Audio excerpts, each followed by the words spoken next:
3 प्राणी यहाँ लेटे हैं, उनका खून जा रहा है एक बोतल में और बोतल से जा रहा है माताश्री को।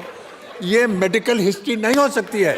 But you know, he was so right, because in the theatre when that scene came, the theater used to explode. आजकल गदर 2 गदर मचा रही है, सारे रिकॉर्ड्स तोड़ रही है और उसकी सक्सेस अब वायरस बनके सभी प्रोड्यूसर के सर में चढ़ गई है, जिसकी वजह से माँ तुझे सलाम के सेकंड पार्ट की बात सामने आई है। कुछ बात कर रहे थे बॉर्डर की सेकंड पार्ट की भी, बट उसकी बकचोदी को खुद जेपी दत्ता साहब ने बंद कर दिया। कुछ कह रहे हैं सनी देओल की अर्जुन का भी सेकंड पार्ट आएगा, बट और पता नहीं किस किस के सेकंड पार्ट अब कब्रों से बाहर आ रहे हैं। पठान और गदर जैसी मसाला फिल्म ने साबित कर दिया कि मसाला फिल्म का फॉर्मूला आज भी चलता है अगर ठीक से बनाया जाए तो। बट ये मसाला फिल्म या फॉर्मूला फिल्म का दाता या मास्टर थे मनमोहन देसाई, जिन्होंने अपने करियर में मोस्टली सभी फिल्म हिट दी हैं। और इन्होंने रोटी, अमर अकबर एंथनी, धर्मवीर, परवरिश, चाचा भतीजा, सुहाग, नसीब, कुली, मर्द जैसी मूवीज बनाई हैं और ये सभी मूवीज टॉप एंटरटेनर रही हैं और इनकी मूवीज की रिवॉचेबिलिटी काफी अच्छी है। आप इन मूवीज को एक बार देखने के बाद में भी फिर से कभी भी देख सकते हो, चाहे कोई भी सीन कहीं से भी स्टार्ट कर लो, because of its entertaining value. Film maker की जिंदगी निकल जाती है, बट ऐसी एक भी मूवी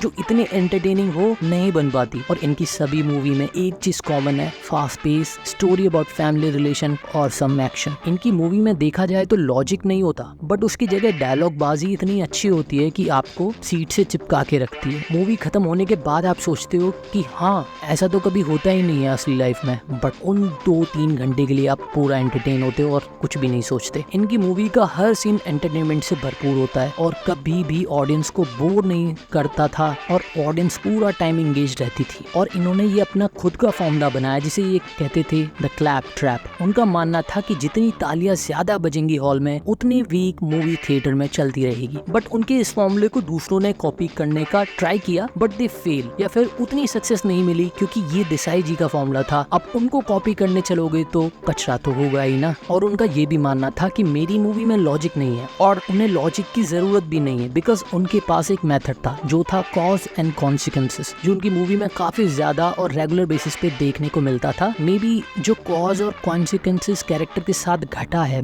उसमें लॉजिक की कमी हो, बट वो ऑडियंस को इमोशनली एंगेज रखता था with the character and the story. अब इस सीन में कोई अपने बच्चे को ऐसे छोड़ के थोड़ी ना जाता और फिर बच्चे भी वहाँ से भाग नहीं जाते, बट यहाँ पर ऐसी सिचुएशन बनाई गई कि प्राण साहब अपने बच्चों को छोड़ के भाग रहे थे क्योंकि उनके पीछे गुंडे और लगे हुए थे। अब यहाँ उन्होंने ऑडियंस के मन में इमोशन जगा दिया about the kids and audience care for this kids कि अब इनका क्या होगा और ये कब मिलेंगे। लॉस्ट एंड फाउंड बहुत लोगों ने किया, बट इतना ड्रामेटिक और इमोशन के साथ और इतना इम्पैक्टफुल और लोग नहीं कर पाए। और एक फैक्ट बताता हूँ, इस मूवी की कहानी एक रियल इंसिडेंट से ली गई है, जो कुछ ऐसा था कि सुबह देसाई साहब न्यूज़पेपर पढ़ रहे थे जिसमें एक खबर थी कि एक आदमी अपने बच्चों को पार्क में छोड़कर अपनी जान दे देता है। तो उन्होंने अपने राइटर प्रयागराज से कहा, जस्ट इमेजिन अगर वो आदमी सुसाइड ना करता और अपने बच्चों को लेने वापस आता, बट उसके बच्चे उसे वहां ना मिलते तो क्या होता। और ऐसे बनी अमर अकबर एंथनी। कितना एक्शन, कितनी कॉमेडी और ड्रामा और गाने मूवी में होने चाहिए, उसका एक सही बैलेंस वो बनाना जानते थे, क्योंकि कुछ भी अगर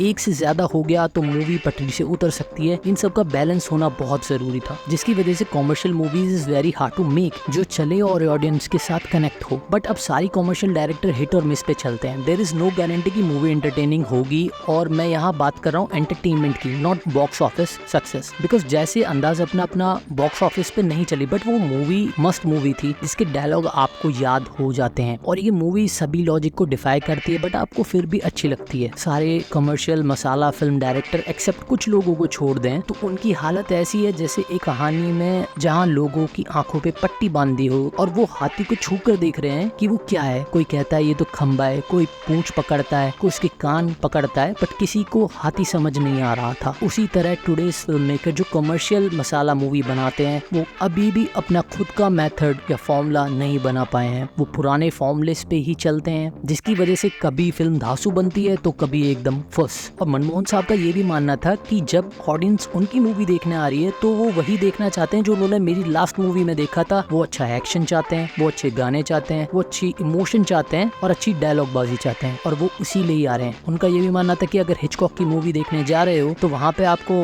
रोमांटिक मूवी देखने नहीं जा रहा कोई भी, तो वहाँ पे वो एक थ्रिलर मिस्ट्री ही देखने जा रहे हैं, और वो कुछ ऐसा कहते थे। Deceive the audience. You cannot play the fool with them. Like Billy Wilder said in his book, never cheat an audience. Don't swim against the current.